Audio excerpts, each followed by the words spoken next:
নানা নাটকীয়তার মধ্যে দিয়ে জরুরি সংবাদ সম্মেলন ডেকে 11 দলীয় জোট থেকে বেরিয়ে যাওয়ার ঘোষণা দেয় ইসলামী আন্দোলন বাংলাদেশ।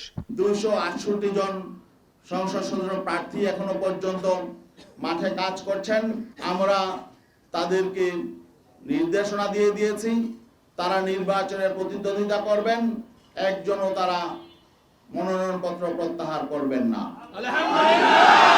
এর ঠিক পরপরই জামায়াতের সেক্রেটারি জেনারেল এহসান মাহবুব জোবায়ের বলেন, ইসলামী আন্দোলনকে ফেরাতে উচ্চ পর্যায়ে আলোচনা এখনো চলমান। জোটের নেতৃবৃন্দ বসবেন, আলোচনা করবেন, আমাদের একটা লিয়াজো কমিটি আছে, তো ওনারা আলোচনা করবেন পরবর্তী কি আমাদের করণীয় সেই সমস্ত বিষয় প্রয়োজনীয় নির্দেশনা ওনারা দেবেন। তবে ইসলামী আন্দোলনের সাংগঠনিক সম্পাদক ইফতেখার তারেক বলছেন, জোটে ফেরার আর কোনো সম্ভাবনা নেই। চ্যালেঞ্জ থাকলেও এককভাবে নির্বাচন করবেন হাত পাখার প্রার্থীরা।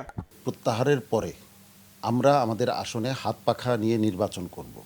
সেখানে কোনো সমঝোতা দিয়ে আবারও এই জাতীয় কোনো কূপে পা দেওয়ার ইচ্ছা আমাদের নাই। প্রস্তুতি নেওয়ার পর এবং পর্যালোচনা করার পর মতামত নেওয়ার পরে আমরা সিদ্ধান্ত গ্রহণ করেছি। অতএব আমি আর কোনো সম্ভাবনা দেখি না। এদিকে জোট থেকে ইসলামী আন্দোলনের বেরিয়ে যাওয়ার ঘটনাকে অনাকাঙ্ক্ষিত বলেছেন এনসিপির মুখপাত্র আসিফ মাহমুদ। তবে দলটি জোট থেকে বেরিয়ে যাওয়ায় ফাঁকা আসনগুলোতে জোটের অন্যান্য দলকে আসন বাড়িয়ে নেওয়ার কথা জানান তিনি। ইসলামী আন্দোলন এই জোটে নেই, এটা একটা অনাকাঙ্ক্ষিত ঘটনা। আমরা প্রত্যাশা করিনি এমন কিছু হবে। আমরা আলোচনা করছি এবং সামনে আলোচনার ভিত্তিতে সামনের আমাদের যে কর্মপন্থা সেটা আমরা নির্ধারণ করব।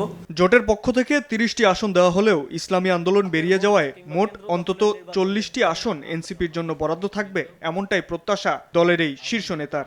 তাদের কাছেও দুঃখ। শাবাব ওয়াসি, সময় সংবাদ, ঢাকা।